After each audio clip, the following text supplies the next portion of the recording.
Hello, and welcome to Dice Try, the RPG and storytelling podcast. I'm your host, Daniel Schaub.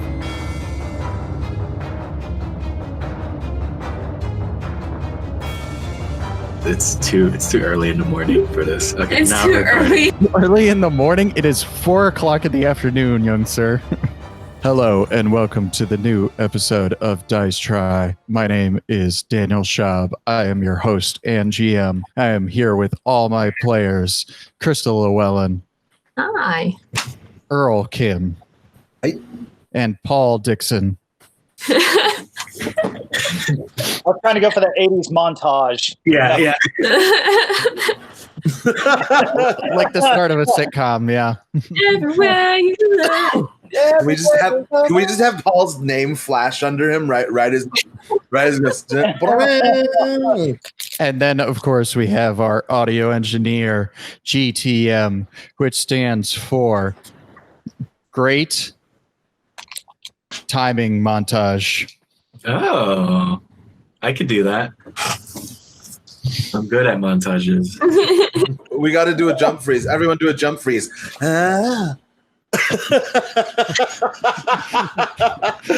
That's going to be really great for the people who just listen to the audio version of it. The only time we ever get a comment on the podcast are people being like, excuse me, including a visual gag in a podcast is a poor idea. And everyone's just like, what are you doing? We're like, oh, sorry. Oh, sorry. Audio listeners can just imagine what we were doing in that moment, Yeah, I in feel that like 15 seconds. Paul Dixon, what is the greatest sitcom opening a la like montage of like turning to the camera and giving a thumbs up of all time? Well, if you're not counting the Too Many Cooks. Yeah. No, that doesn't count. No. That's a thing of nightmares. Full House is the one that pops out to me the most. But I was watching Family Matters. That one might be really good. I don't know. They're both really great. What does the Full House one go like again? Everywhere you look. Every smile. Yeah. Okay. Copyright strike. What is the Family Matters one? What have happened to the newsman, the paperboy, yes, and the days go by. Yes.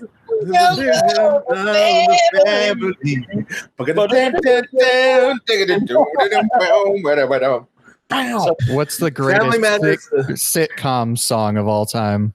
Theme song. Okay, sitcom specifically. Yeah, All of TV history. sure.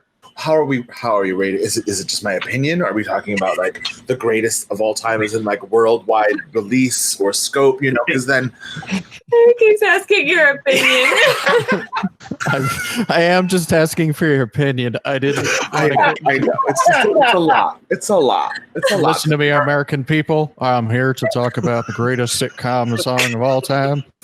For me, I think it's gonna have to be the Family Matters one. Now that we've gotten into it, I don't know if you noticed while I was just singing it, like it just sort of, you're like, yeah, you get real excited about it. And I want to know what is the Winslow family up to, and what is that Urkel? What is that Urkel doing? I think the same guy that made the Full House theme song made the Family Matters theme song. Krista, if you could live in any sitcom world, which one would you want to live in? The first thing that comes to mind, because this is how 10-year-old Krista would answer it, would be Boy Meets World.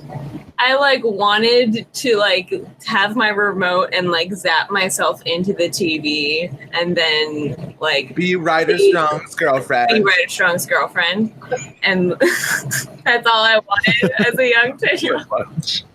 So, yeah, I mean, it's probably a boring one to be a part of, in all honesty, but I will first read a recap of what happened last episode, and then I will do our little flavor text here of filling in the backstory of the world. In the previous episode, our adventuring group made their way to the plantation community of New Nazareth and arrived at the local hotel. During the night, Charles found himself entrenched in a dream of a young girl in an orphanage being haunted by the visage of a ghostly nun. The next morning, the adventurers questioned a local worker about the state of the town at the cafeteria before collecting some supplies at the dry goods store. While there, they learned that Hughes, the man they're looking for, had been into the shop to buy maps and a roll of butcher block paper.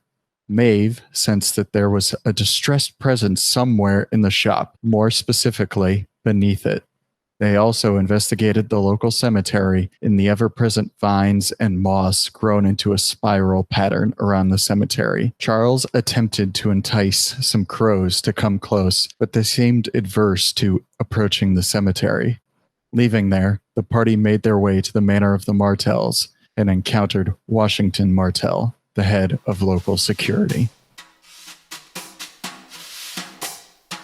During the French-Indian War, an unscrupulous Canadian wilderness guide made a small fortune by trading information and supplies with both French and British forces. As the war came to a close, the wilderness guide was thrust out of Canada and into the Northeast American wilderness, where they took on a new name, Judah Martell.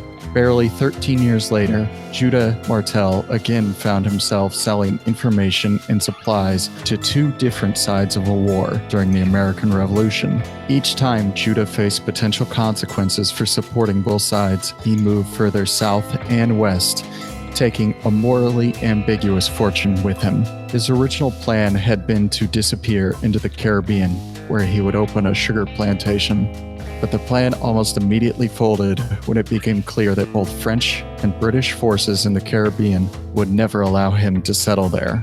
Judah had made quite a name for himself in both a good and a bad way, and was considered a traitor to two different empires. Although his actions were looked down on in America, he could more easily disappear amongst the wilderness to the west of the 13 colonies. In 1786, at the age of 40, Judah Martell settled in the marshlands of western Kentucky with the intention of trying to start a sugar plantation, but the crop quickly soured and fell apart. Martell transitioned into a new crop, and the tobacco fields quickly grew, supported by Martell's hefty purse. In the middle of nowhere, a new community and plantation was established by the name of New Nazareth. Martell had not been a God-fearing man much of his life. Rumors abound that he had killed more than his fair share of men, but his wife, Anne, was a New York-born Calvinist. She chose the name for the community and plantation. Anne Martell set a precedent early on that Judah's previous life would be left far in the past, and they would establish a new standard for the Martell family to live by. Their children were to be well-educated, well-dressed, stately, and the proper equivalent of an aristocrat amidst their southern surroundings. In 1801, Judah Martell fell off his horse and was trampled, left paralyzed from the waist down for 13 days before dying. On his deathbed, Martell declared that in New Nazareth, even a rapscallion like himself could find a home.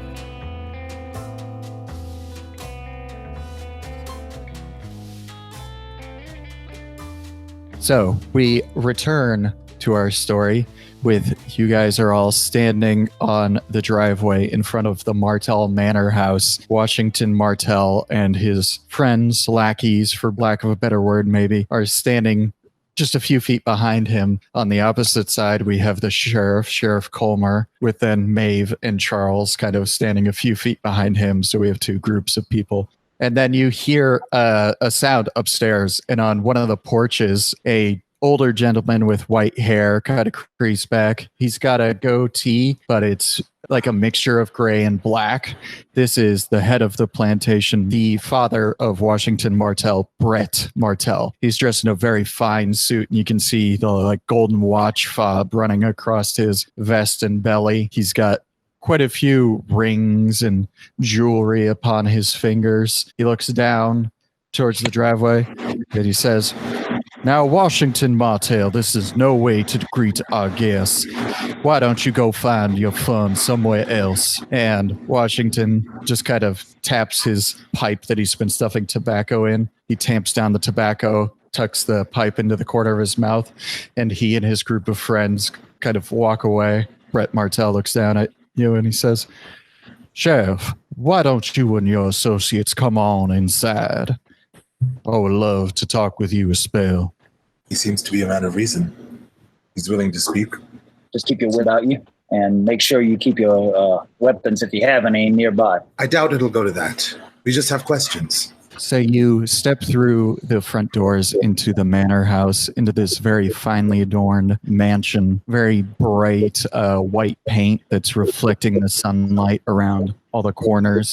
So nothing's dimly illuminated like shadows in the corner or anything like that. You do hear music drifting from somewhere far off in the back of the house. It sounds like a piano. It's kind of tinkling quietly in the background. And Brett Martell comes around this big spiral staircase and approaches all of you. As he comes down, he seemed very large when he was standing up on that porch looking down on all of you. You are not quite prepared for how large he appears in person. He's a very tall, just big man, just kind of fills the room with his presence and his physicality. 6'4", somewhere in the neighborhood of 250 pounds, maybe more. It's not fat, it's not muscle, it's just he's big. And he holds out his hand for you, Sheriff, and he's like, well, Sheriff, it's a pleasure to see you once again. Pleasure's all mine, I suppose. These are my friends from out of town. Oh, sure. Please follow me this way. And he starts leading you towards the back of the house. And as you go down the back of the house, you can peer down some of the hallways and into rooms. You can see that there's like a very nice study with a bunch of books off to one side. On the other side, you can see that there's like a drawing room or a parlor kind of area. The music that you're hearing is from somewhere off down a hallway. There's probably a music room somewhere down there. The sheriff does know that one of his daughters is very much into music. She's quite talented on the piano from what he hears, although this is probably the closest you've ever come to actually hearing her play. He actually leads you all the way through the house, and he's kind of taking his time, and you sort of get the impression that he's letting you take in all these fancy accoutrement that he has. It's a power move. Yeah, it's definitely a power move.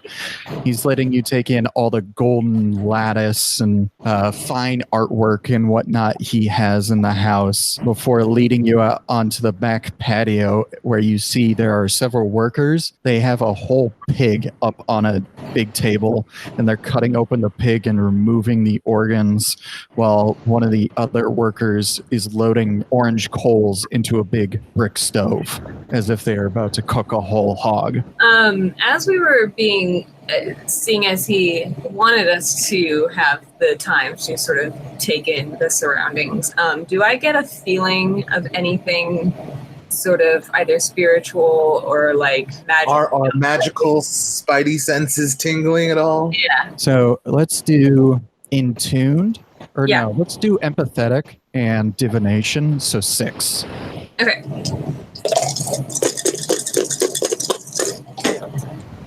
6, 4, 1.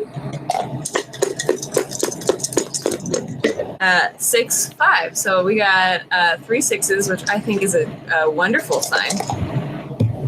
Yeah, you got at least 10. So yes, as you are walking down the hallway, you do get an impression of a spirit here. And actually, I will say that it is high enough that you know that this house is haunted, but I will not say by whom. There is definitely a ghost somewhere in this house. Brett Martell leads you over to another table and he says, you young there fellow, why don't you fetch my lovely guests here some drinks? Would you all care for some lemonade? I'm okay, thank you. Certainly. Some water for me. And you see a younger kid, probably about 15. His ethnicity, you're not quite sure of. He's not white, but you're also not sure what ethnicity he might be. He disappears into the house. So what is it that I can help you with? I heard you speaking to my son that there was a woman killed recently, Sheriff. Yes, well, it's quite a mystery that we're trying to figure out. And just so happens that we might need to talk to you about a few details. Well, I will certainly help where I can, but I'm not the keeper of all individuals around here. Do you perhaps know the person's name, or could you describe what they looked like to me? I give him the description. I'm just rolling here to see if he knows who you are talking about. I actually do know the young lady that you are referring to. She lived out on one of the sharecropper farms out beyond the reaches of my plantation, although we have worked with them in the past. Interesting. I was just going to ask, do you have any idea where she went? As far as I know, that she did not leave the farm much. We were also wondering about certain reports that we'd been receiving of animals found mutilated around your farmsteads. Unfortunately, that is something that I would not know much about, but you can ask one of the fellows who works in a wood cutting department, you might say. Essentially, there's a group of woodcutters that work for the plantation. They're the ones who go out and chop down all the trees to feed the kilns that dry out tobacco leaves. Those gentlemen spend far much more time out in the brush than I do myself, and they would be able to answer your questions. Their leader is a fella by the name of Cotter McGrath. And at this time, the kid that he called to bring drinks brings out some lemonade, and he brings water for the sheriff. And he brings a coffee over to Brett Martell. Also, we are currently searching for an associate of ours, a cartographer. Had he made any contact with you on his journey through this area? So you say the name Bartholomew Hughes. I want to use all of my perception abilities to read this fucker. To read Brett Martell? Yes. And sort of the reaction to saying Bartholomew Hughes / all of this. Sure. Can you roll insight for me, which is 4? 8, 9, 1, 11. I rolled for him as well. So he gets a look on his face, and it's a little hard to read exactly.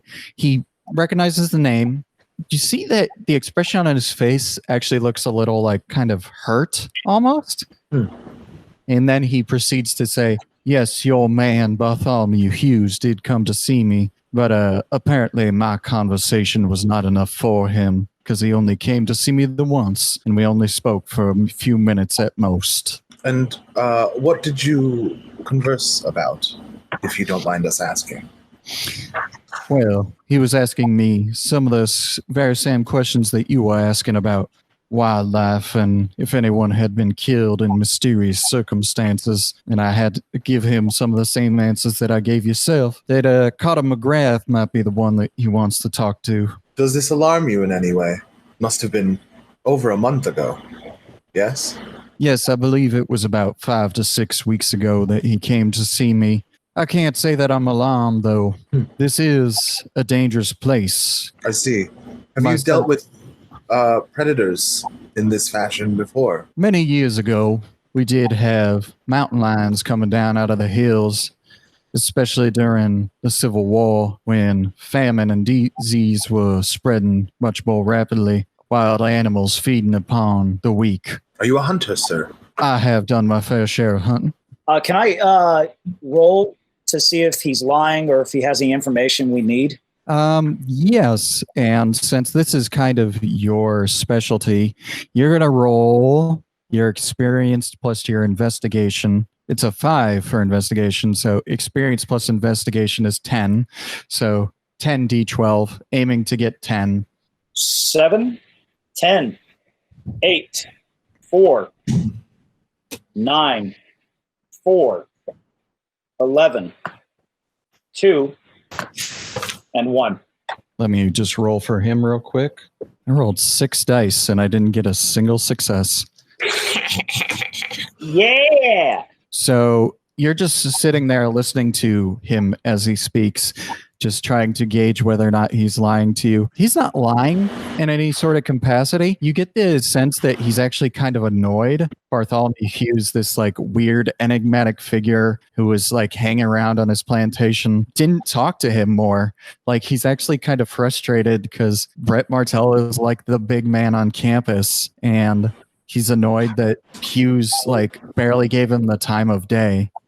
Mr. Martell, I was I was so curious. Your town seems to be very meticulously groomed, with the exception, of course, of the cemetery. And I was wondering if you could maybe point me into the direction of your groundskeepers, so to speak. I think, especially since the girl was found on the road, that maybe they might have some insight as to the goings on after dark. Yes, there are a group of groundskeepers that we keep here, but they only work inside of the community. So if you found this body, as you say, outside of town, they would not have discovered it. But they do have a little shack, as it were, over between the gunsmith and our local workshop, which would be on the north side of town near the tobacco warehouse. Thank you, sir. And he takes a long sip from his coffee, and then, was there anything else that I could help you with? How do you feel about spirits? Such as in ghosts, as it were? If that's the word for it for you, yes. I've never seen one myself. I'll give it Paul, since he had such a high kind of investigation earlier, and I rolled so poorly. You see the slightest trace of something cross his face, then Brett says, I am sure.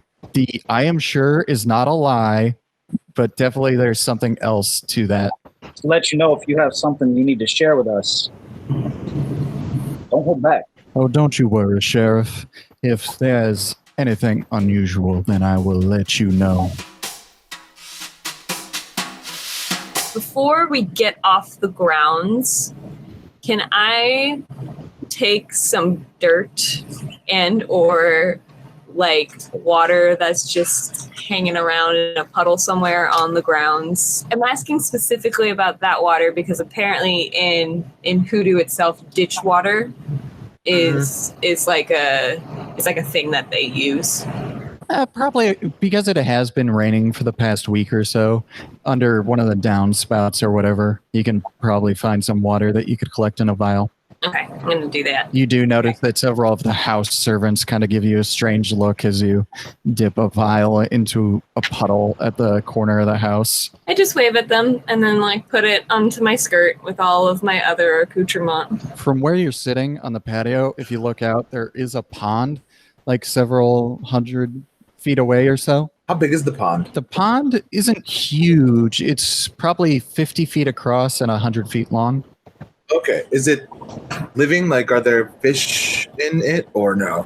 You do not immediately see fish when you look into it. I guess I'll meet up back with everyone else. Like as we're on our way back, I debrief them about my feelings, what I sensed in the house, just there being a presence there, and then also in the shop, I felt a big presence below. I'd like to reveal to them what I saw when we were talking. Tell them about that flash of, I don't know what that was. He wasn't telling the entire truth, but he wasn't lying. Yeah, I knew it. That's why I asked. It's a strong presence. It has an odor. I don't know how else to describe it. I mean, this whole town is Strange. hiding something. Almost every building I've been in has had some sort of weird feeling, including the one we're staying in. For the crows and magpies to outright avoid the cemetery, there's something keeping them away. Okay, so what's the plan, guys? What are you gonna get up to now? I would like to go back to where we're staying. Where is that again on this map? It's the inn across from the barber shop. Okay. Yeah, I want to go back to the inn and start testing stuff that I've collected. So you make your way back to the inn, and it takes you a little while to get back to town because the manor house is about a mile outside of town. When you do arrive back and you're walking towards the hotel, you can see across the street the barber shop, and Washington Martell and his lackeys, for lack of a better word, are sitting outside of the barber shop with the barber. Washington Martell looks exactly the same as before. He definitely wasn't getting a haircut. It looks like he's just hanging out there speaking with his friends and with the barber. I'd like to go actually to the gunsmith. Can we like turn off before we hit the inn, like, and veer up before they see us. You got to take the long way around to avoid actually walking in front of them. Yeah, but I'd also really want to go to the gunsmith. So Okay. we're gonna get to the inn. We're just taking the long way because let's just avoid that dude. So you enter the gunsmith. The smell of gun oil fills a quiet space filled with metal gun parts and ammunition. Racks of guns for sale fill one entire wall, and many of the guns are not instantly recognizable, being gathered from all over the world via catalog. You see several exotic weapons and also antique weapons kind of in cases spread out in front of you, and a short man approaches you. Well, good afternoon. Happy to see y'all. My name's Trevor Allen. If you have any questions, why don't you just go ahead and talk to me? Well, Sheriff, do you need any supplies? Do you have anything different from normal weapons? Different from normal weapons? Well, you came to the perfect place, didn't you, Sheriff? Now, right over here, and he reaches down into one of the gun cases and he pulls out a shotgun that has 3 barrels on it, like a triple-barreled shotgun with the 3 triggers stacked up on top of each other. And he's like, so when I was over in India, I was using this to hunt down a tiger and shot the fellow right between the eyes. Oh. And that's where I'm going to take my leave, and I'm just going to step outside the door, and I'll wait for you guys. I'm gonna get a head on the keepers. All right. Do you have any traps for large animals? Traps for large animals? Well, I'll tell you all about the time I went tracking down in Zaire. I was after a lion, and he pulls up a piece of paper and he starts drawing out like a design for a trap he calls a lion trap and talking about it. And I'm not even going to make you guys roll. This guy is so full of shit. He's probably not done any of this garbage that he's talking about because he just is constantly talking about like. I got that about the 3 barrels. I'm like, come on. Are there any real weapons in this shop? So let's have the sheriff, who actually knows about firearms, roll for this. So experience plus firearms for 8. So 8d12. Okay. 5, 2, 12, 5, 4, 8, 6, and 5. So you have passed the DC that I set. You guys are kind of looking for something to hunt, like a large cat or something of that nature, I assume is what. Kind of. I'm also just I also just wanted to see what this town has for weapons. My assumption would be that most of the people in this town would have been armed by this person. Assessing the defense. I don't know if that makes sense. Yes. So I'll say a couple of things. One, pretty much everybody around here is armed. They've either got a revolver or like a Winchester rifle. But following up on that, when you're hunting large animals like a mountain lion or something like that, most apex predator have thicker bones. Bullets can actually just ricochet off of their skull if it's fired at the right angle. Their muscle fiber is so thick. You need something with bigger ammo. Yeah, you can't really use a shotgun on them because it will just piss them off. You have to use some sort of high caliber rifle and hope to pierce bone. But there's nothing like that here, is what you're saying. He does have weapons like that. They're fairly expensive because they're ordered from like Great White Hunter kind of catalog type of things, like an elephant rifle kind of thing. Oh, right. Okay. Have you encountered a gentleman named Bartholomew Hughes at all? He's a colleague of mine. Yeah, I've heard of the fella, but I cannot say that I had the pleasure of meeting him. I heard that he came into town, and I was planning on going over to the hotel and talking to him because from what I heard, he traveled around a lot, and he was not carrying a weapon on him. And that just seems kind of silly to me, so I thought I might sell him something like this. And he like pulls out a Derringer, and he puts it on the table. And Maeve? Yes? Poke my head in. Do you want to hold this?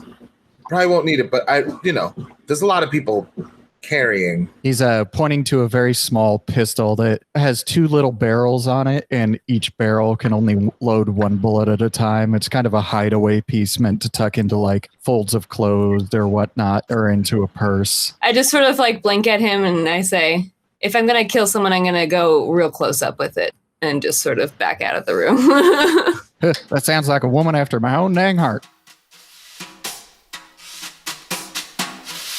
Is the gunsmith connected to the blacksmith? Are they like, or do I have to like go out and then go around, or is it? You'd have to go out and around. I mean, Okay. they probably do know each other because they probably have worked together multiple times in the past. But Sheriff, do you need any ammo? I think it's best we get something before we leave, just in case.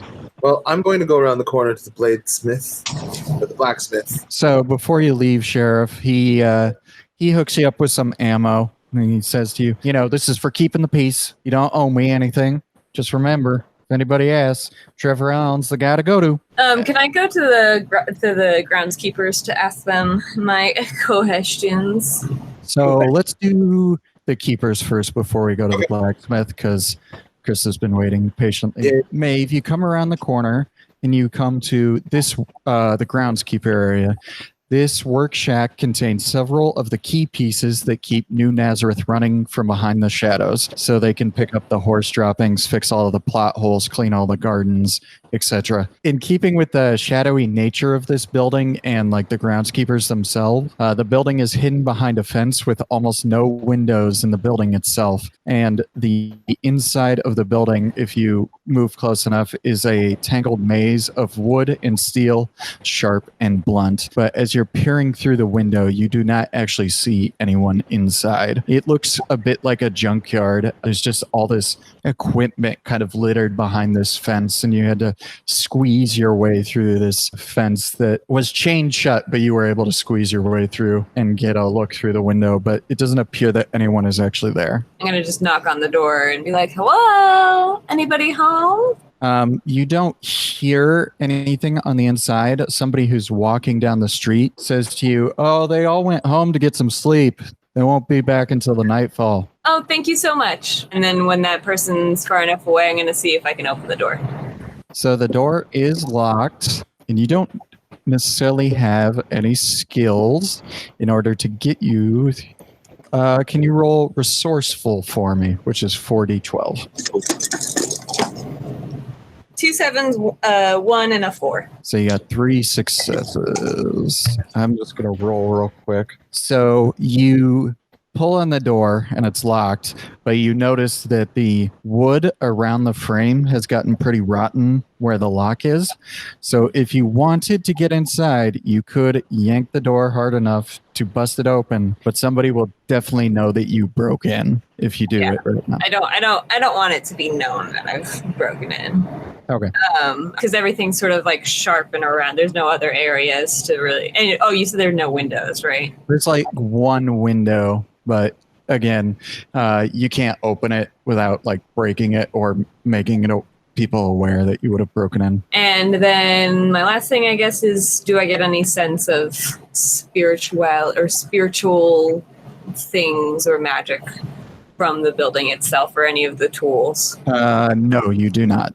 You don't even have to roll that. Okay, cool. Well, I'm just going to skedaddle then, and I guess I'll come back later. Okay. So we go around the corner to the blacksmith. Charles, you come around to the blacksmith with the sheriff coming up like a minute behind you. A powerful forge stands at the back of this open building that exudes immense heat and the aroma of metal. So it's less of a building, but more of an open-sided shack with a big forge at the back. There are several tables laid out in front of the forge and like anvils and stuff for the blacksmith to work on it. And it's used to fix a lot of machinery and build new items. But it's never like super busy. But the blacksmith always does have projects to work on. You see a lot of like broken equipment, and you kind of get the feeling since it's fall moving into winter, the blacksmith is going to have a lot of work to do fixing or repairing or replacing broken equipment. And the blacksmith himself is a large, imposing man with muscles spun from many hours of banging a metal hammer against an anvil. So he's a very tall, muscular man. He's African-American with a shaved head. Most of what he's working on is pretty utilitarian, like he's building new plow heads to put on the plows to furrow new paths and stuff like that. But for the most part, nothing like super special. Excuse me. Yeah, can I help you? I was wondering if you have any experience making and working on weapons. Weapons. I mean, I've made like axe heads and stuff like that before, but what did you have in mind? And I pull out my knife, my large Korean style dagger. I was hoping to see if this could get sharpened, and I hand it to him. Oh, sure, I could sharpen this up for you. Takes it over to a grinder, and he starts grinding away on it to sharpen. Do you have any experience building, welding, making traps? He's like using his foot to move the grinding wheel, and you see that he's having a little bit of trouble, like the alien kind of metal and shape that he's working with. It slows him down a little bit as he's sharpening this thing for you, so it's going to take a little bit longer than you're probably used to just sharpening it yourself on like a whetstone or whatever. Yeah. Traps, I mean, not in as so much. I mean, most people can make traps themselves out of snails and whatnot, but why were you looking to trap something? Something large. How large? You ever seen a tiger? And his foot like stops rocking the grinding stone for just a minute, and then he keeps pressing it, and he's like, no, I cannot say that I have, sir. Imagine a large four-legged animal that can stretch to what seems like over 10 feet. He finishes sharpening up your blade, and he wipes it off to get the excess pieces of steel. And he picks up a piece of paper, and he starts to kind of draw out something. And he's basically drawing out what is essentially a spring trap, a giant cage. Once the animal walks inside, it'll snap a door closed. And he's like, well, I could rig up something like this, but it would take me quite a while to build something that large. I'm assuming that we have a good amount of like money. You have probably as much money as you need for like essentials like food, housing, and stuff like that just on you at any given time. The Keller house, where you can telegram them for more funds if need be. You do know that there is a bank in town, but you know, there's always the process of sending a telegram, getting a response, having that telegram sent to the local bank, and it being verified and all that. Yeah. So I reckon that would take like a couple of days or something. At least, yeah. Most things are going to be much, much cheaper. You know, like breakfast is going to cost you a couple of cents at most and stuff like that. Staying at an inn for even a month probably won't cost you more than like $10 or whatever. But the trap that you're talking about, it's going to take them a lot of time, a lot of raw material. It would probably cost over $100 to build the thing you're looking for. If you're looking to hunt something, I would reckon you should talk to Carter McGrath. He knows quite a bit about hunting than I do. I see. We keep hearing about this Mr. McGrath. Where might we find him? Well, most of the woodcutters haven't had a lot of work to do because tobacco's been backed up, so they haven't had to cut down trees. So they spend most of the days out in the woods hunting, or I believe they went fishing this afternoon. Do you know where the local fishing spot is? Yeah, so he points east of you, and you do know when you were riding to town that you did pass several rivers, but there's at least one river in the direction that he's pointing to you. Thank you very much. You're welcome, sir. Nice job on the blade. You're welcome. It's a most unusual design. It is. It's from my home. Where are you from, sir? I believe in English, you call my country Korea. By China. And it's probably a good thing that you said by China. Korea doesn't mean anything to him, but then once you say by China, he kind of just nods his head. And it's not like he's judging you for it. But he's just like, I know that's far. Yeah. So all of you kind of meet back up like in front of the gunsmith or whatever after you're investigating all your little things. What time is it right now in terms of the world? It's probably around noon. So you guys make your way back to the inn. Washington Martell and his gang are still sitting outside. It hasn't been that long, so it's not unusual that they're still there. You walk past Washington Martell and his cronies. They don't really look at you much as you walk past and go inside the inn. And you go back into your rooms. So what is it exactly that you're planning on doing? I want to like take out my vials, specifically with the vines. I want to perform some sort of, getting things out and like putting it in like a maybe like a little mini cauldron or something. Didn't I have like a cart or something with me? Yes, you did have a cart. It's in the stable next door. I'm going in there to do it. What am I talking about? I probably have a workshop in there. Okay. Maeve, when you climb into the back of your cart, The body that had been there before is no longer there. Oh, well, that's news I should immediately tell the people. Before I go tell Charles and the sheriff, do I see any evidence of, like, anything else that's missing, or any, like, do I sense anything from it? Did it just get up and walk away, or what? Did someone take it? Make an in-tuned plus nature, so 7. 10, 9, 4, 9,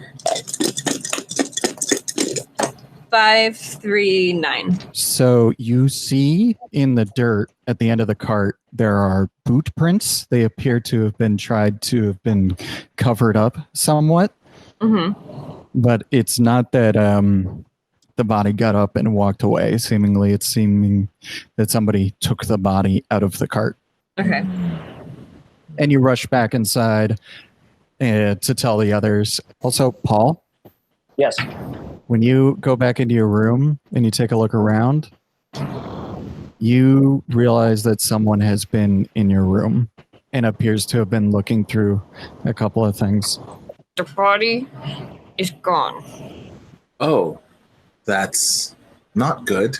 No. As Paul is walking out of his room. Somebody's been in my room. That's also not good. Charles, were you able to go into your room yet? Has anything gone from yours? I'm going to my room. I'll say that I rolled for Paul because investigation is one of his skills. If you want to just do like a cursory investigation, you could have Paul do it. Sheriff, could you check this? Could you check this? So you take a look around Charles' room.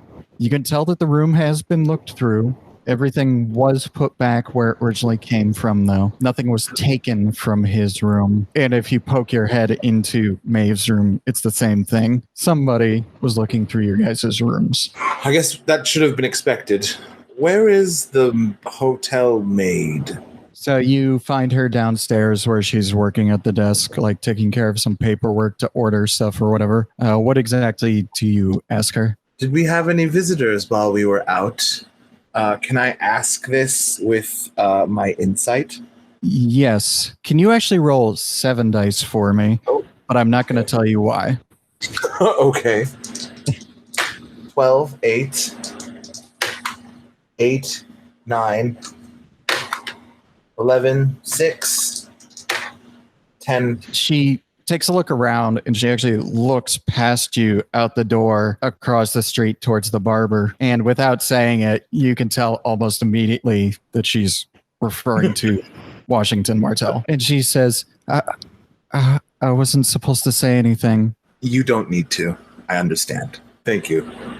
Yeah, let's go. Should we go confront? Yeah. Do we need the body back?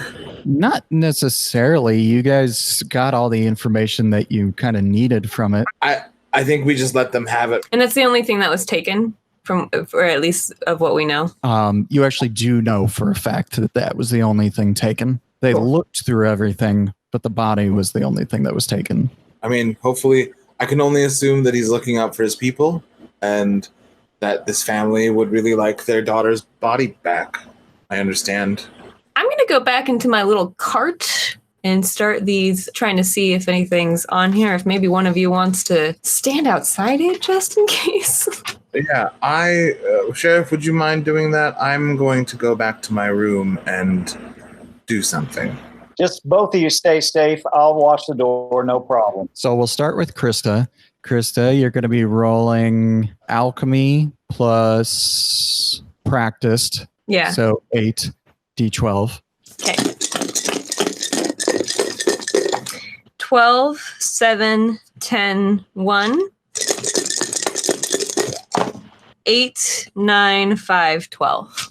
Okay, let me roll some dice here real quick. So you start taking all these plants and cuttings and whatnot and the water that you've gathered, and you're kind of testing them. I'm assuming to kind of check like the purity of them, what is affecting their growth kind of. You take the vine cutting that you took and you kind of cut it up and then you put it in this distilled water that you have, and then you like squeeze it through a cheesecloth. And when you squeeze it, the water should come out the same color, more or less, is kind of what you're looking for. Instead, the water, as you squeeze the cheesecloth, it comes out this vile dark green color. And then you take the rainwater from the puddle that you had kind of observed, and you do kind of a similar thing to it. You're passing it through several different mediums to kind of distill it to see if, even if one little droplet moves, if it eventually just becomes clear distilled water color kind of thing, right? Mm-hmm. Every time you put even a droplet with the distilled water, the water turns this sickly dark green color. If I were to put it onto, say, I have like a little plant or something, like a small potted plant in my thing. If I were to put that specifically, like that green concentrated goo onto that plant, what would the plant do? You take the cheesecloth that you kind of grated up with the vine and you squeeze out the kind of concentrated dark sap into it. And the plant is some kind of ivy or moss, like some plant, that is receptive to this kind of magical influence / will show an effect quicker than like a tree would per se. You squeeze it into it. Nothing seems to happen for a minute. And then you see the pot that it's in, just spiderweb cracks start to run along the outside. And the terracotta pot that it's sitting in just starts to fall apart.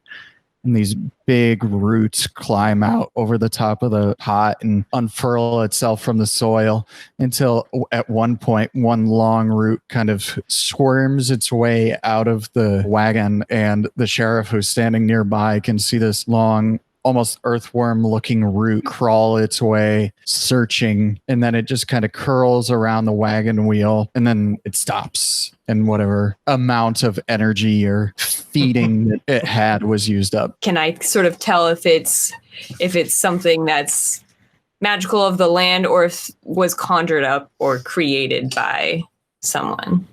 Rapid plant growth is a natural phenomenon. Like magic can make plants grow much quicker. And usually that energy does get used up in a short amount of time. It's got a very short half-life, you might say. The energy dissipates really quickly. But usually the energy is concentrated in like one area. The fact that this vine growth from the center of the cemetery and then the pond water from way out by the house over a mile away both have this kind of energy coursing through it. Magical pollutant, you might say, is kind of strange. My other question was, were the vines sort of just growing, or were they growing towards a direction of somewhere? Like, were they growing towards the cemetery? It seemed to be growing towards you and the sheriff. Oh. Interesting. Okay. And Charles, you said you were doing something special up in your room? Yeah. Yes. I basically just wanted to like go back and try and like remember things through the dream, like sort of, and like compare to like everything that I've seen in the last day. Just trying to figure out more details off of that dream trance place that I entered. Can you do insight plus scry? That's 7. Yep. 8, 9, 6, 3, 1, 7, and 7.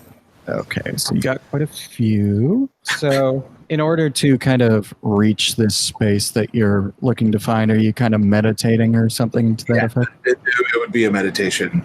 Like a gentle swaying. Maybe kind of like Tai Chi or something like that? Yeah. Okay.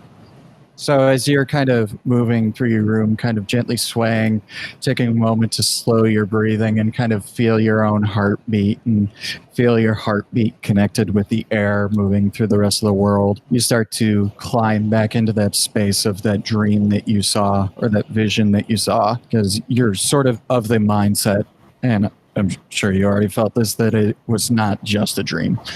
Yes. And what you start to see is through the eyes of someone else.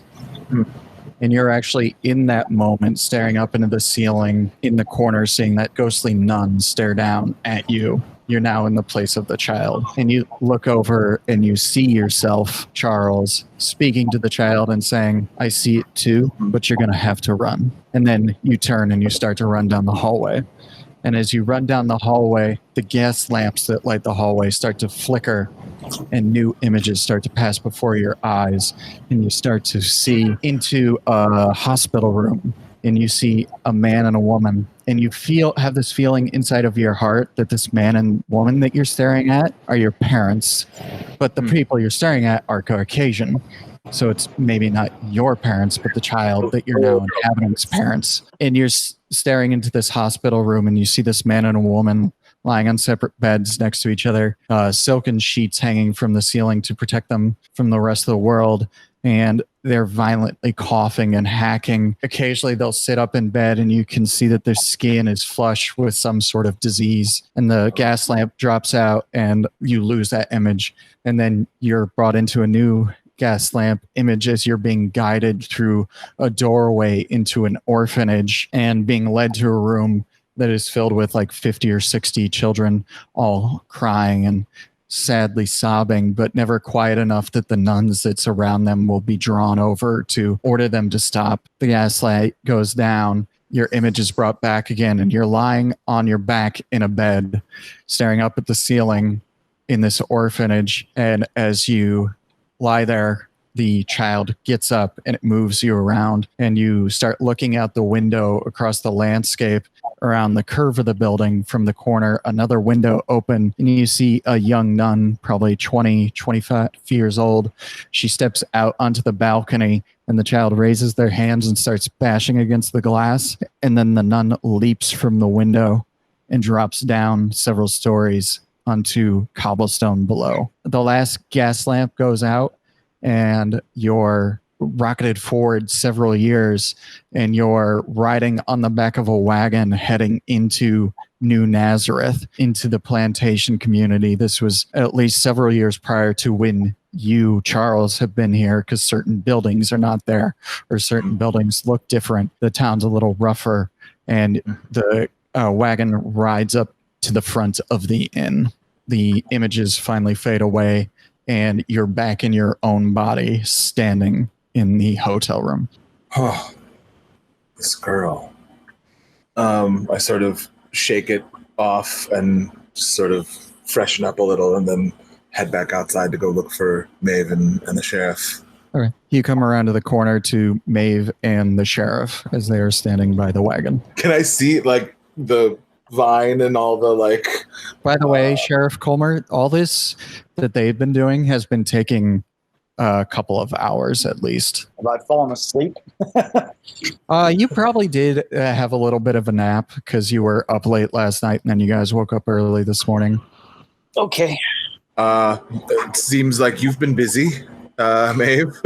Yeah, so it seems like whatever this thing is seems organic to me. It doesn't seem like it was maybe conjured or made, but it definitely, I get the sense that it's feeding off of humans. Right. So, I didn't tell you this, but I wanted to be sure. But I was struck with a bit of a vision, a dream. And I turned to the sheriff. I was like, sometimes I have the ability to see through the eyes of others. And he was just sort of turned back to Maeve. There's a young girl who was brought to New Nazareth, who I believe is connected to all of this. She must have been a girl who came years before everything was established, everything was set the way it is now.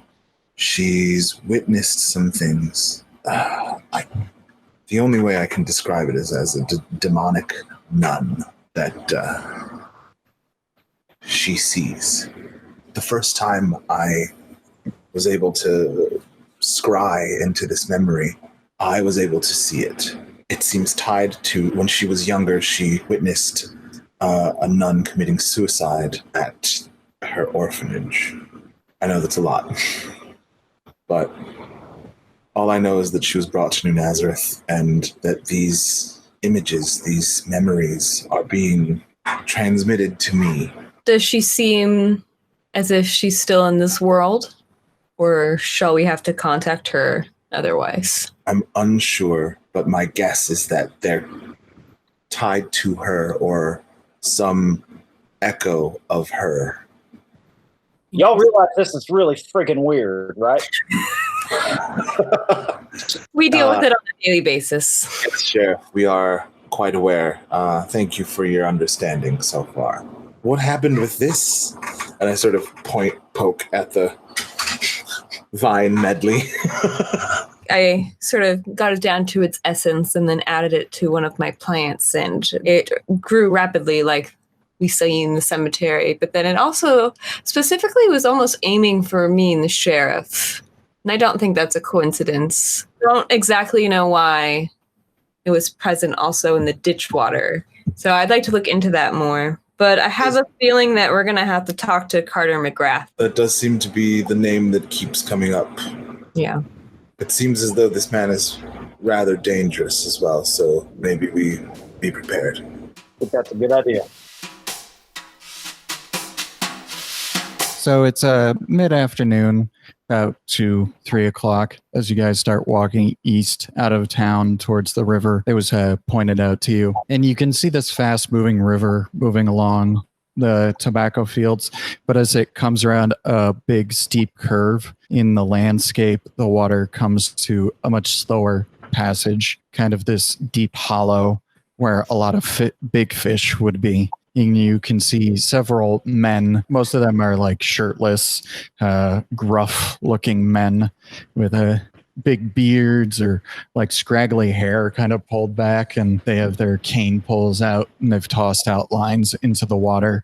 And as you approach, you can actually see they are pulling a fish out of the water, a very large fish that is struggling with them. They have to wade thigh deep into the water to start pulling it in by hand, like hooking their hands up into the gills. And they start pulling out this fish out of the water that to Charles and Maeve might look a little, actually to Maeve it might not look too alien, but to Charles it would look pretty alien. To the sheriff and Maeve it probably looks fairly normal, but it's a fish about 6 feet long with a long snout on it. And it's got this real primordial shape of just muscle built like a bullet.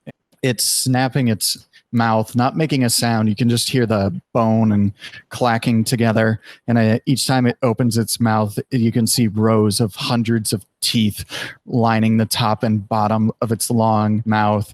And the bony plate on top of its head, you can actually see there are several plates with like flesh in between, so it can actually expand the top portion of its mouth to swallow bigger food. Down along its body, you can see that it's covered in these enamel scales, like armor plating. To the sheriff and Maeve, you recognize this as a southern fish called the alligator gar. And you know that they can grow upwards of 6 feet and weigh more than 300 pounds. You had probably both heard stories about alligator gar attacking people.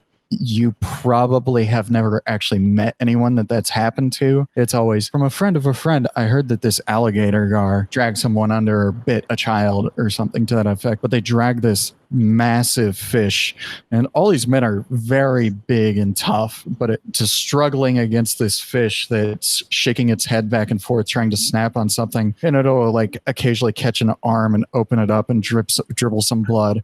Or even the guys holding onto the body, the enamel scales like rubbed the wrong way and actually cut open their flesh, dribbling blood up the muddy shore. And I'm just like looking around like, what is that monster? This is a strange land. One of the biggest and strongest of the guys. He's like 5'10", very muscular, got like 6 packs abs, but he also just looks big and angry, and he's got a big beard.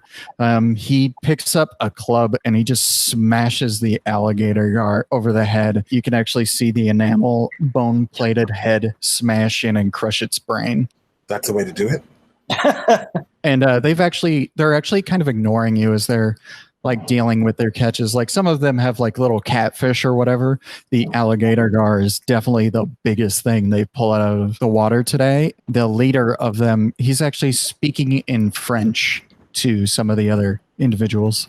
Probably none of you speak French, and you also notice that he occasionally throws in English words every once in a while, and you get the impression that maybe he's not French, but he might be from somewhere in Louisiana. They start to open up the fish, and they have to like jam their knives up underneath the speckled green and silver enamel scales to like start cleaning the fish. I'm just gonna like, not loudly, but like just asking, all right, so this is a common creature. Yeah, it's called an alligator gar.